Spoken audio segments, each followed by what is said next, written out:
अस्सलाम वालेकुम viewers, welcome back to my YouTube channel. कैसे हैं आप सब? उम्मीद है सब ठीक ठाक होंगे, खैर खैरियत से होंगे। आज मैं आपके साथ एक बहुत ही मूड रिफ्रेशिंग सा शॉर्ट नॉवेल रीड कर रही हूँ। उम्मीद है आप सभी को पसंद आएगा। Teacher student base, cousin marriage base, hate to love, sudden निकाह, फोर्स्ड मैरिज टाइप का नॉवेल है।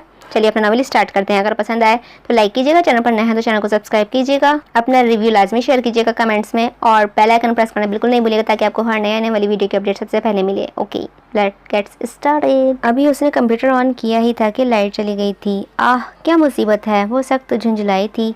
अब मैं असाइनमेंट कैसे बनाऊं? वो हलाकू खान तो किसी को माफ़ी नहीं करता, ना ही किसी का लिहाज करता है। वो आवाज़ बुलंद झुंझलाती हुई अपने ख्यालात का इजहार कर रही थी। अम्मी जान। वो अम्मी जान को आवाज़ें देती हुई बाहर निकली तो जो सहन में बिछे तख्त पर नमाज पढ़ रही थी जल्दी जल्दी सलाम फेर कर उसे घूरने लगी। तुम्हें कोई तमीज़ भी है कि नहीं? आराम से बोला करो, क्या बात है? वो उसे झाड़ने लगी थी। आप बाबा से कह के यूपीएस ठीक करवाएं या जनरेटर खरीदें, जब देखो लाइट ही गई हुई होती है। वो सख्त झुंझलाई हुई थी। लाइट गई है, अभी थोड़ी देर में आ जाएगी, इसमें इतना परेशान होने की क्या बात है? वो तो रोज़ का मसला है। अब वो इस रसानियत से समझा रही थी। रोज़ का मसला है, जब भी तो कह रही हूँ कि इतना ढेर सारा काम करना है यूनिवर्सिटी का, अब कैसे करूँ? अगर ना किया तो असाइनमेंट की आखिरी डेट भी निकल जाएगी और इस हलाकू खान ने मुझे छोड़ना नहीं है। वो बड़बड़ाई थी। किसने? अम्मी समझी नहीं थी। हलाकू खान ने। वो चिढ़ी और अंदर चली गई थी, जबकि अम्मी मुस्कुराने लगी थी। आज फिर देर हो गई थी उसे। रात को लाइट आने का इंतज़ार करते करते नींद ने आन घेरा था। वो सुबह की खबर लाई थी। नमाज भी कज़ा हो गई थी। वो फ़ौरन ही उठी थी, मुंह पर 2 छपक्के मारे और जल्दी से चेंज किया था। बालों को कैचर में जकड़ा, फाइल उठाई और बाहर भागी थी। अभी यूनिवर्सिटी जाकर उसे सारी असाइनमेंट बनानी थी। अम्मी जान मैं जा रही हूँ, वो तेज़ तेज़ बोलते हुए गेट क्रॉस कर गई थी, जबकि अम्मी अरे अरे करती रह गई थी। आज वो नाश्ते के बगैर ही चली गई थी। पहले तो पॉइंट से जाती थी, आज पॉइंट निकल गया था तो वो रिक्शा तलाश करने लगी। मेन रोड जाते ही एक रिक्शा को हाथ देकर रोका और उसमें सवार हो गई थी। रिक्शा वाला हैरान परेशान, बाजी किधर जाना है? यूनिवर्सिटी चलो। बाजी जी मुझे इधर नहीं जाना। पहले नहीं जाना था, अब तो जाना है ना, जल्दी चलो। पर क्यों? क्योंकि मुझे उधर जाना है, लिहाजा जल्दी चलो, मैं पहले ही बहुत लेट हूँ। वो रिक्शा वाले पर धौंस जमाते हुए कह रही थी, साथ साथ पर्स की तलाशी भी ले रही थी। अल्लाह करे अब पैसे हों मेरे पास पर्स में, और हलाकू खान का पीरियड शुरू होने से पहले ही पहुँच जाऊँ, या अल्लाह मदद कर। वो आवाज़ भागता हुए जा रही थी। शुक्र है वॉलेट में पैसे तो हैं। उसने सुकून का सांस लिया था। भाई ज़रा तेज़ चलाओ, मुझे देर हो रही है। वो बार बार अपनी घड़ी देखते हुए दुहाई दे रही थी। रिक्शा वाला पहले ही ओवर स्पीड पर था। वो चिढ़ गया था। बाजी हम रिक्शा उड़ा तो नहीं सकते ना? तो उसे घूरते हुए बाहर देखने लगी थी। पार्किंग एरिया में उतरते ही उसने किराया पूछा था। 230 रुपये। क्या? वो वॉलेट खोलते खोलते रह गई। भाई मैं पाकिस्तान से नहीं आ रही हूँ, ये 20 मिनट का रास्ता है जिसके तुम 230 रुपये मांग रहे हो। वो लड़ाका अंदाज में बोली थी। बाजी 20 मिनट का सफ़र आपने मुझसे 5 मिनट में तय करवाया है, अब मैं पैसे भी इतने ही लूँगा। रिक्शा वाले ने ज़िद्दी अंदाज में अपनाया था। ये पकड़ो 30 रुपये और रास्ता नापो। उसने 10-10 के 3 नोट उसको पकड़ाए और चलने लगी थी। नहीं बाजी मैं आपको जाने नहीं दूँगा। रिक्शा वाले ने अपना रिक्शा उसके आगे खड़ा कर दिया था। अरे मैं नहीं देने वाली हूँ 230 रुपये, बस 30 काफ़ी हैं, मुझे वैसे भी देर हो रही है। बाजी आपको देर होती है तो हो जाए, लेकिन पैसे तो पूरे ही दें। दिमाग ठीक है तुम्हारा? एवं ही 200 रुपये दे दूँ? 2 गज का फासला 230 में तय करवा रहे हो मुझे, तो पैदल आ जाती, एवं ही मेरा टाइम ज़ाया करवाया। रिक्शा वाला भी भवें तना कर बोला था।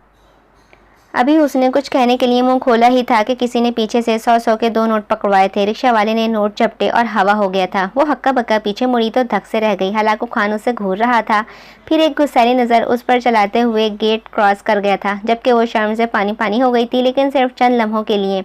दूसरे ही लम्हे वो रिक्शा वाले को गालियों से नवाज रही थी। आज हलाकू खान लेट कैसे हो गया?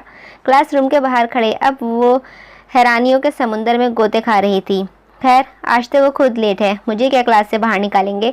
वो सोचते हुए क्लास में दाखिल हुई थी। हलाकू खान ने आते ही रजिस्ट्रम पर अपने लेक्चर की बुक रखी और लेक्चर स्टार्ट करवाया था। वो आज पिंक लाइनिंग वाली शर्ट में मलबूस था। सारी क्लास पर नज़रें दौड़ाते हुए उसकी नज़रें सोहान पर गई थी।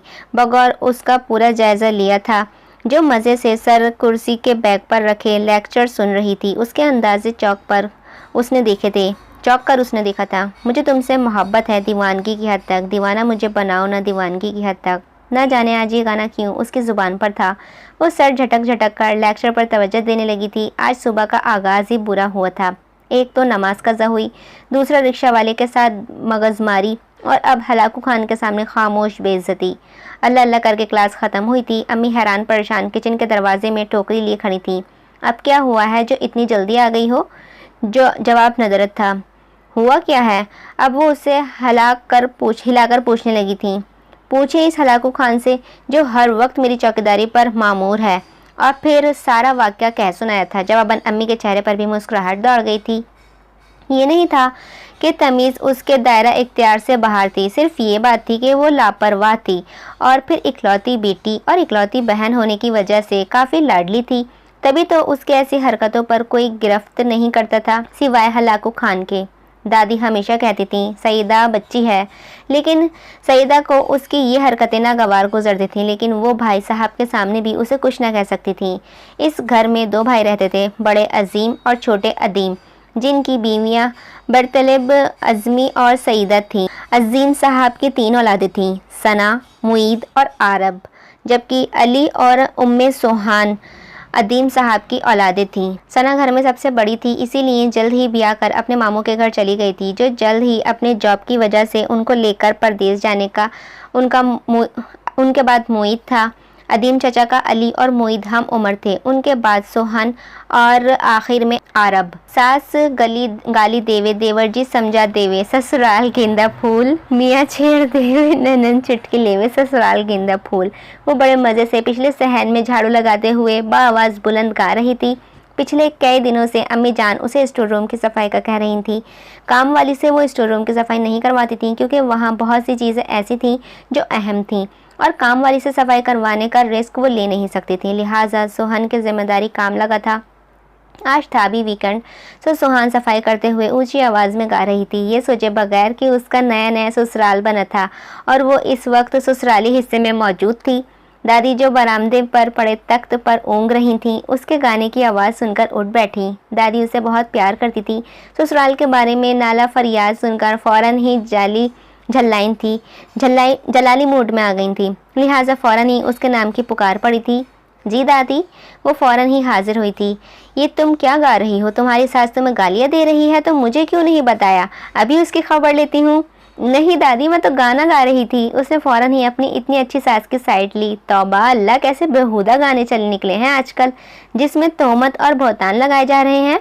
दादी तौबा करने लगी थी तो उसकी हंसी छूट गई थी। हंसते हंसते निगाह ऊपर रेलिंग की जानिब गई तो हलाकू खान से जा टकराई, जो खश्मगीन निगाहों से उसे ही घूर रहा था। तौबा, इतना तो शैतान भी नेक लोगों पर नाजिल नहीं होता जितना ही शख्स मुझ पर। उसने झाड़ू संभाली और सफाई में जुट गई थी। आज फिर उसे क्लास में जाते हुए देर हो गई थी। उसने फुर्ती दिखाई। लेक्चर रूम की खिड़की जो सिर्फ 3 फीट ऊंची थी, उसमें से कूद कर अंदर दाखिल होना चाहा था, मगर बुरा हो हलाकू खान की तेज़ नज़रों का, जिसने बैक डोर से जुड़ी खिड़की से अंदर कूदते सोहन को देख लिया था। अब वो थी और हलाकू खान के मुंह से बरसी तड़तड़ गोलियां। सारी क्लास के सामने उसकी इज्जत अफजाई हुई थी और फिर क्लास से बाहर निकाल दिया था। वो जिल्लत आमेज़ एहसास लिए कॉरिडोर में खड़ी रह गई थी। उसने गर्दन मोड़कर हलाकू खान को देखा, जो अब लेक्चर में मसरूफ़ था। उसने आओ देखा न ताओ जोरदार लात दरवाजे पर रसीद की। दरवाज़ा एकदम ही धमाके के साथ खुला। पूरी क्लास में एकदम सन्नाटा छा गया। वो हलाकू खान को देखने लगी, जिसकी आंखों में हैरत थी। उसने उसे देख कर नाखुश से सर झटका और आगे बढ़ गई। जहाँ हलाकू खान की आंखें बाहर को फैली थीं, वहाँ सारी क्लास की खीखें शुरू हो गई थी। Shut up! वो ज़ोर से चीखा तो सारी क्लास में सन्नाटा छा गया। अब्बा, ये आपने अच्छा नहीं किया। उसकी सांस जहर हो रही थी। घर में वो बड़े मूड में दाखिल हुई थी और जो सामने बड़े अब्बा को देखा तो ना जाने क्यों रोना आ गया था। वो आज ही सखर का दौरा करके आए थे। माशाअल्लाह से गवर्नमेंट ऑफिसर थे। अक्सर अंदरूनी मुल्क दौरों पर ही रहते थे। आज भी आए तो अपने पोर्शन में जाने के बजाय अम्मा के करीब विराजमान हो गए थे। वहीं नाश्ता किया और सुबह का अखबार देखने लगे। सोहन को यूँ रोते देखा तो घबरा गए। अरे सोहन, क्या हुआ बेटा? बेटा चहको बहको रोने में मसरूफ़ था और सारा घर इर्द गिर्द इकट्ठा था। बड़े अब्बा बड़े अब्बा, कोई 10 दफ़ा उसने बताना चाहा, फिर रोना शुरू हो गई थी। भाई इतनी धूप में बरसात कैसी? अब वो बड़े अब्बा के शाने से सिर टिकाए बैठी हुई थी। शरबत के 3 बड़े गिलास पीने के बाद उसका रोना ख़त्म हुआ था। इतनी देर में बाकी अफराद खाना भी अपना अपना काम निपटा कर आ चुके थे और तसल्ली से लॉन्ज में विराजमान थे। बड़े अब्बा, समझा लें अपने नेक शरीफ बेटे को, हर रोज़ मेरी क्लास में इंसल्ट करते हैं, हर रोज़ मैं बर्दाश्त करती हूँ कि कोई बात नहीं, घर का ही बंदा है। आज भी बस 5 मिनट लेट हो गई थी तो उन्होंने सबके सामने मेरी इंसल्ट की। बड़े अब्बा, अब आप ही बताएं, सुबह मुंह अंधेरे उठो, नमाज पढ़ो, नाश्ते के नाम पर हवा फूंक कर चल पड़ो तालीम हासिल करने के लिए, और आगे से ट्रैफिक की वजह से क्लास में 2 मिनट लेट एंटर हो जाओ तो ऐसे इंसल्ट जिसमें पूरा ख़ानदान लपेट में आ जाए। बड़े अब्बा की ये खुली ज़्यादती है। वो फिर रोना शुरू हो चुकी थी। हाथ में बॉयल एग भी था जिस पर वो रोने के वक्फे के दौरान मुंह मार लेती थी और फुल साइज मग चाय भी नोश फरमाए जा रही थी। अभी वो अपनी रुदात सुना ही रही थी कि लॉन्च का दरवाज़ा ज़ोरदार आवाज़ से खुला और कोई अंदर दाखिल हुआ था। सब उसकी तरफ मतवज्जा हुए थे। आने वाला हलाकू खान ही था। उसकी तोती तो मुंह के अंदर ही चली गई थी और हाथ पर अलग से ठंडे पड़ने लगे थे। बड़े अब्बा, मैं कमरे में जा रही हूँ। अब वो भागने के चक्करों में थी। नहीं सुनो, तुम यहाँ बैठो, मैं पूछता हूँ इससे। तुम्हारे सामने ही। क्यों मियाँ, क्या इरादा है? इनका रुख अब मुईद की जानिब था जो खड़ा सोहन को खुशमगीन निगाहों से घूर रहा था। अब्बा, इससे पूछे कि आज क्लास में कैसे आई थी? सिर्फ 2 मिनट लेट ही तो आई थी। जवाब भी अब्बा ने ही दिया था। 2 के साथ 1 सिफर का इजाफा भी कर लें, और ये दरवाजे से नहीं बल्कि कमरे की खिड़की से कूद कर आई थी। बड़े अब्बा ने अब हैरत से उसे देखा तो वो नजर चुरा गई थी। एकदम ही उसने बात पलटी। बड़े अब्बा, इन्होंने मेरी बात बहुत इंसल्ट की थी। उसने बड़े अब्बा को याद दिलाया था। बड़े अब्बा फिर बेटी की जानिब मुड़े थे। हाँ भाई, तुम्हें किसने ये हक दिया है कि तुमने पूरी क्लास के सामने मेरी बेटी की इंसल्ट की थी? उन्होंने मुस्कुराहट छुपाकर लहजे में मसनूई नाराजगी पैदा की थी। अब्बा, इसे पूछे इसने आते हुए क्या हरकत की है। अब वो दूसरा कसूर गिनवा रहा था। क्या किया? अम्मी ने पूछा, साथ ही धौका उसके कमर पर जड़ दिया था जिस पर वो बर्दाश्त कर गई कि ताई अम्मी ने उसे अपने साथ लगा लिया था। मैंने इसको क्लास से बाहर निकलने को कहा था तो इसने दरवाजे पर जोर से ठोकर मारी और घर आ गई। तो क्या वो दरवाज़ा घर लेकर आती? उसकी ज़बान फिसली थी जिसे अम्मी के धमोके ने अंदर कर दिया था। देखें इसकी ज़बान कैसे कैची की तरह चलती है। और सोहन तो कब बड़ी होगी? अम्मी उसे घुरकना शुरू हो चुकी थी। ओके बेटा, सारे रिश्ते बाद में, पहले वो आपका उस्ताद है जिसे इज्जत और एहतराम देना आपका फ़र्ज़ है। आइंदा ऐसा ना हो, ठीक? वो उसका सर थपकते हुए नसीहत कर रहे थे और ताई चाह रहे थे। नाचार उसे सर हिलाना पड़ा। खुश रहो। वो अंदर अपने कमरे में चले गए थे तो दादी ने अपनी तस्बीह पकड़ी थी। अम्मी और ताई ने बावर्ची खाने की राह ली। आरिफ ने बैट कंधे पर डाला और गेट की तरफ चल दिया जिसे मुईद ने आवाज़ देकर दोबारा बुलाया था। किधर? गुस्सैली आवाज़ सुहान के कानों पर पड़ी थी। भाई, वो आज मैच है। आरब मनमनाने लगा। तब मुईद ने उसे घूरा था तो वो चुपचाप सोहान के पास बैठ गया और फिर सोहान की बारी आई थी। मेरे साथ आइंदा ऐसी बदतमीजी की तो जुबान काट दूंगा, वार्निंग देता आगे बढ़ गया था। वो चुप रह गई और सचमुच के आंसू जब्त करने लगी थी। क्या उन्होंने सही किया है? अपने कमरे में आकर लेटे तो ये ख्याल एक लम्हे को छुआ जो फिर हावी होने लगा था। उन्हें याद था कि सना की शादी के बाद मुईद की शादी का तज़किरा घर में हुआ तो बेसाख्ता ही उनके मुंह से सोहन का नाम निकला था। वो उनके भाई की बेटी थी, बचपन से मुईद के सामने थे, फर्माबरदार थी, बस ज़रा सा बचपना ज़्यादा था और ये भी मासूमियत थी, कोई ख़राबी नहीं। और जब ये बात मुईद के सामने रखी गई तो वो खूब ही चीखा चिल्लाया था। तब उन्होंने उसे समझाया, मुहीद इस घर की बेटी है, इसका तुम्हारी बीवी बनना तुम्हारे लिए ज़्यादा फ़ायदेमंद होगा। जैसे तुम इसको मूव करोगे वैसे हो जाएगी। इस घर में पली बड़ी है, सबके साथ मजबूत रिश्ते में बंधी है। वो इस माहौल को और संवारेगी, जबकि कोई और लड़की बाहर से आएगी तो इस बात की क्या गारंटी है कि वो इस घर में हमारे साथ एडजस्ट करेगी। हो सकता है वो हमारे साथ रहना ही ना चाहे, तुम्हारे लिए परेशानियाँ पैदा करते, जबकि सोहन के साथ तुम इन बातों से खौफ से आज़ाद होगे। उनकी बातें सुनकर वो खामोश हो गया था और फिर इस वजह से उनका निकाह करवाया गया था। हालांकि वो अभी मंगनी के हक में भी नहीं था, लेकिन अम्मी उसकी ज़बरदस्ती हामी निकली और निकाह होते ही वो पीएचडी के लिए टेक्सास चला गया था। 3 साल के बाद आया, तब भी सोहन वैसी ही थी। मजबूत रिश्ते में बन जाने के बावजूद बेहतर का आसार नज़र नहीं आते थे। साहब बहादुर हर वक्त अंगारे चबाते रहते थे और बहू बेगम की अटखलियाँ ही ख़त्म नहीं होती थीं। उन्होंने सर झटका और बिस्तर पर दराज हो गए थे। अल्लाह मालिक है, उसे नहीं याद था कि उसे सबसे प्यारे बड़े अब्बा का बड़ा बेटा इतना गुस्सैला और नकचड़ा होगा। खुश मिजाज तो वो पहले भी नहीं था, लेकिन अब निकाह के बाद तो जैसे मिर्ची ही चबाए रखता था। वो जानती थी मुईद उस निकाह पर राजी नहीं है, लेकिन अम्मी के सामने उसकी एक न चली। पहले तो वो उससे डरती थी, लेकिन अब जैसे शेर हो गई थी। ना जाने मुईद को जलाकर उसे क्या मिलता था। हालांकि वो उसकी पसंद के काम करना चाहती थी, लेकिन वो कितना भी अच्छा बन जाती, मुईद की आंखें बेजार ही दिखाई देती। अभी चंद दिन पहले की बात है, बड़ी अम्मी ने उसे मुईद के कमरे की बेडशीट चेंज करने को कहा था। इसके कमरे में सोहन का जाना बहुत कम होता था, सो अब तजस्सुस भी था कि शायद कोई ऐसा सबूत मिल जाए जिससे वो साबित कर सके कि मुईद किसी और में इंटरेस्टेड है और ये निकाह ज़बरदस्ती हुआ है। कमरे के वस्त में खड़े होकर उसने एक निगाह पूरे कमरे पर डाली थी। कमरा बहुत ही नफासत से सजा हुआ था। सादा मगर डिसेंट सा फर्नीचर इसकी शख्सियत का अक्कास था। कमरे में मौजूद मुनफिक्श अलमारी में एक तरफ उसकी ट्रॉफीज, मेडल्स और सर्टिफिकेट सजे हुए थे। बुलाशुबा वो एक ज़हीन शख्स था। पता नहीं उसने कब कब किस किस मौके पर प्राइजेस लिए। वो उसे देखने के लिए अलमारी खोलकर खड़ी हो गई थी। ओहो, इस पर तो बहुत ही डस्ट है। उसने एक ट्रॉफी पकड़ी और अपना दुपट्टा गीला करके उस पर फेरा, बल्कि फिर सारी ट्रॉफीज और मेडल्स पर फेरा था। अच्छी खासी तफसीली सफाई की थी। आखिर में बेड शीट बदली, कंफर्टर सही से रखा और चली आई थी। फिर दूसरे दिन पूरे घर में मिस्टर मुईद अजीम सुहन को ढूंढते फिर रहे थे, जबकि वो पानी वाली टंकी में कूदकर खुदकुशी के मंसूबे बना रही थी। हुआ यूं था, सारे मेडल्स और ट्रॉफीज पर ब्रॉन्ज के बने हुए थे और पानी लगने से उन पर जंग चढ़ गया था। अब वो ऐसे लग रहे थे जैसे कबाड़ी की दुकान से ख़रीद कर रखे हों। तुम नेचुरल साइंस में मास्टर्स कर रही हो, तुम्हें नहीं पता कि ब्रॉन्ज पर जब पानी लगे तो कितनी जल्दी रस्ट लगता है। जवाबन वो खामोश रही थी। बोलती तो उससे ज़बान काट देनी थी। उसने पहले बार मुईद की आंखों को भीगे देखा था। उसे सचमुच नदामत हुई थी और फिर उसने उससे बहुत बार सॉरी किया था, जबकि वो उसे बिना जवाबदेही पलट गया था। कमरे वाले वाक़े के बाद तो सोहन ने तौबा ही कर ली थी कि हलाकू खान के कमरे के लिए बड़ी अम्मी को अपनी सर्विसेज नहीं देगी, मुहैया नहीं करेगी, मगर होनी को कौन टाल सकता है। 3 दिन हफ्ता में उसकी क्लास होती थी हलाकू खान के साथ। चुनांचे उसने ये तय किया था कि हलाकू खान की क्लास अटेंड ही नहीं करनी और मज़े से जाकर कैंटीन में चाय पीने लगती थी। बुरा हुआ किस्मत के साथ ना देने का, जो वो हलाकू खान की नज़रों में आ गई और फ़ौरन ही मैसेज सेंड हुआ कि क्लास अटेंड की जाए। मुरवतन मरता क्या ना करता के मुतसादिक क्लास अटेंड करनी पड़ी।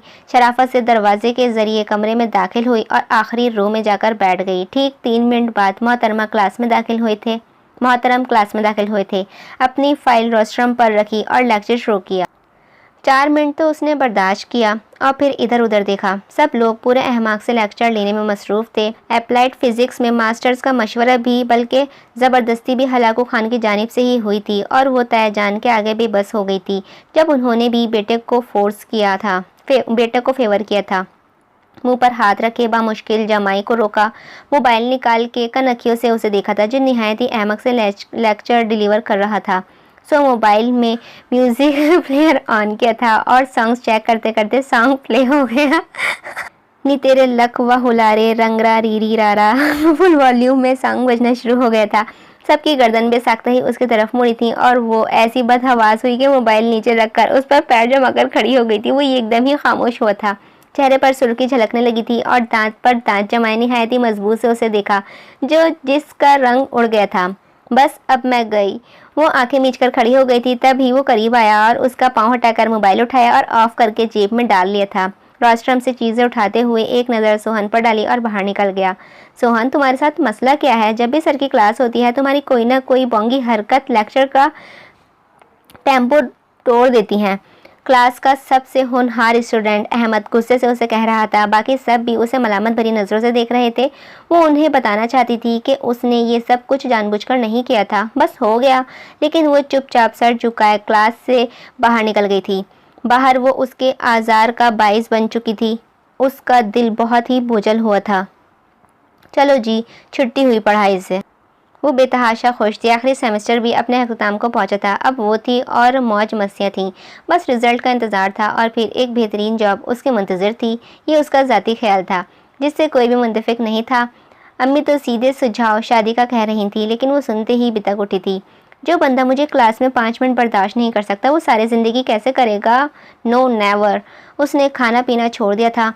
इसकी बात पर कि कहीं शादी की तारीख ही तय न हो जाए। बड़े अब्बा की मदद फिर काम आई थी कि जब वो चाहेगी तब ही रुखसती होगी। लिहाजा अब अली की शादी हो रही थी। अली की बात अपने मामू के घर तय थी, बस अब वो थी और शॉपिंग्स। 2 सूट बड़ी अम्मी ने बना कर दिए थे, 2 ही अम्मी ने। अली ने अलग से पैसे दिए थे और बड़े अब्बा ने अलग, मगर जहाँ से पैसे आने चाहिए थे बस वहाँ से ही नहीं आए थे। लेकिन परवाह किसे थी? वो कौन सा हलाकू खान के इश्क में गोटे गोटे डूबी हुई थी। दुल्हन के घर मेहंदी ले जाने की तैयारियां की जा रही थी। वो काम में बुरी तरह मसरूफ़ थी। मेहंदी की सजावट उसने आरिफ और सना आपा के साथ मिलकर की थी। सब लोग तैयार हो गए थे, बस वो ही रह गई थी। मेहंदी के लिए उसने शरारा बनवाया था, साथ में परांदा।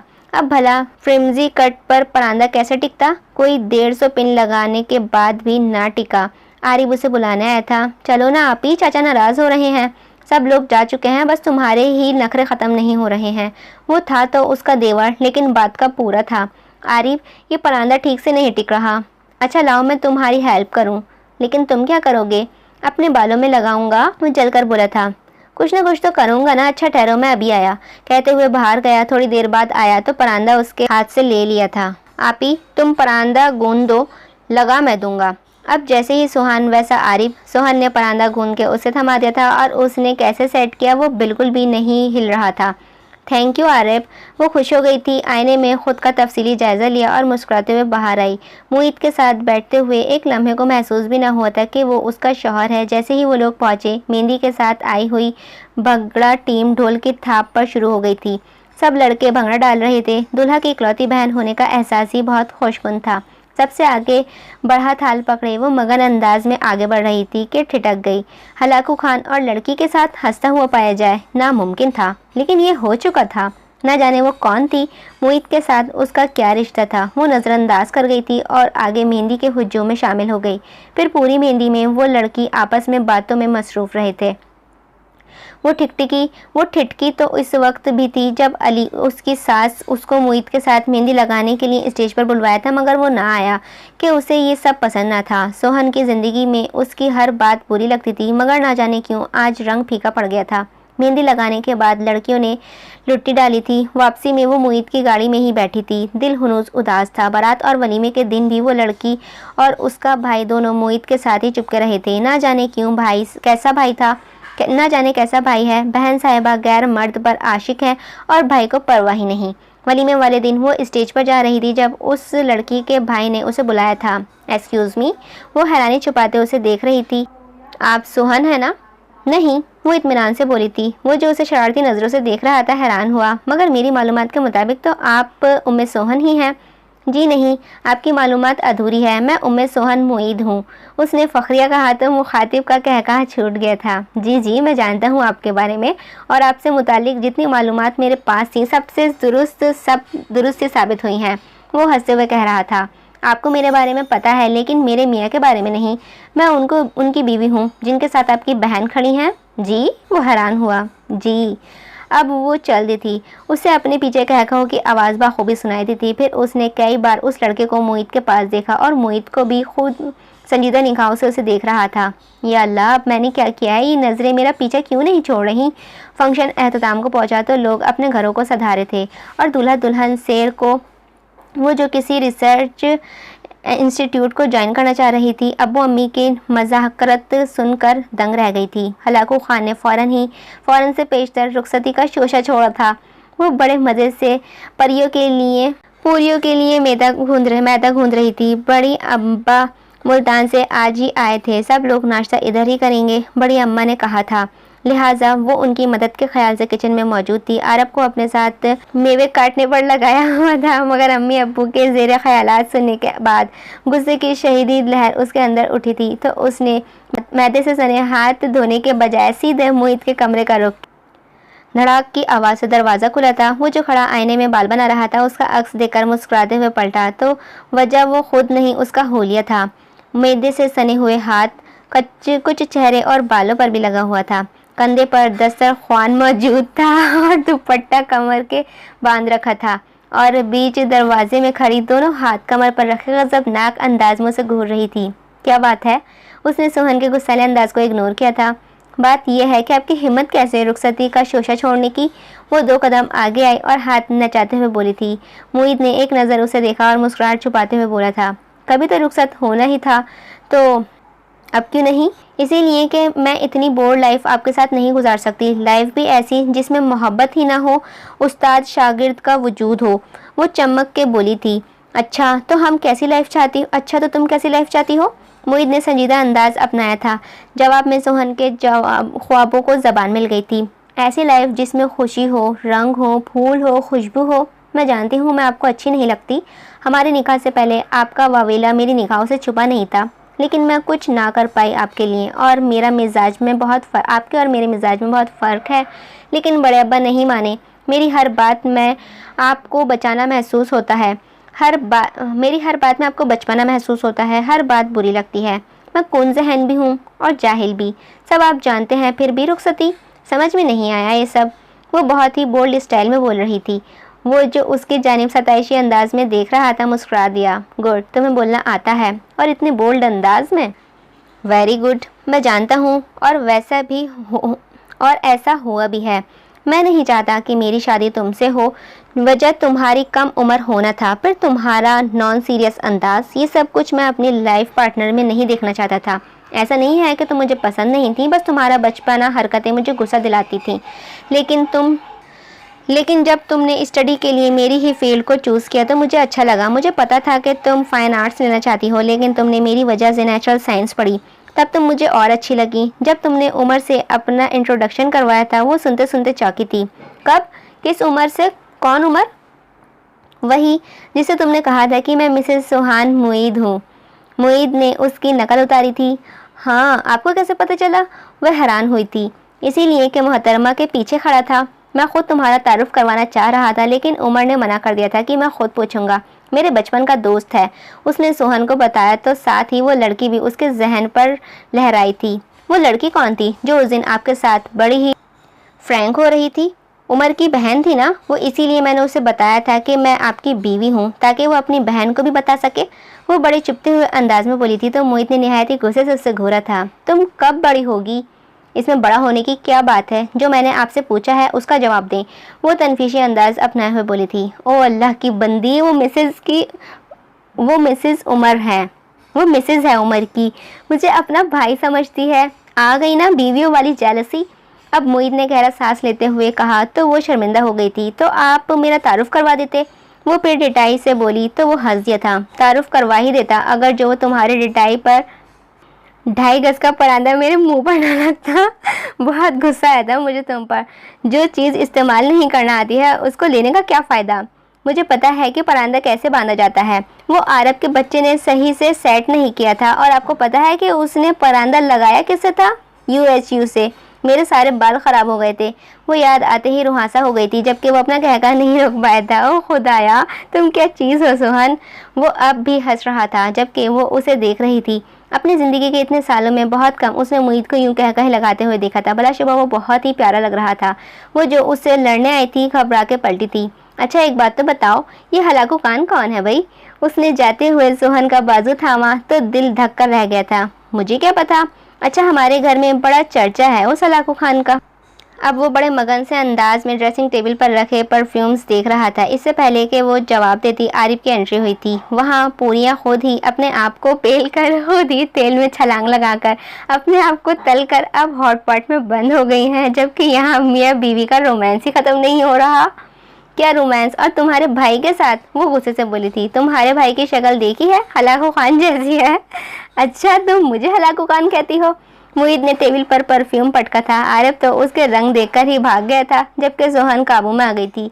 मेरी शक्ल हलाकू खान जैसी है तो अपनी देखो।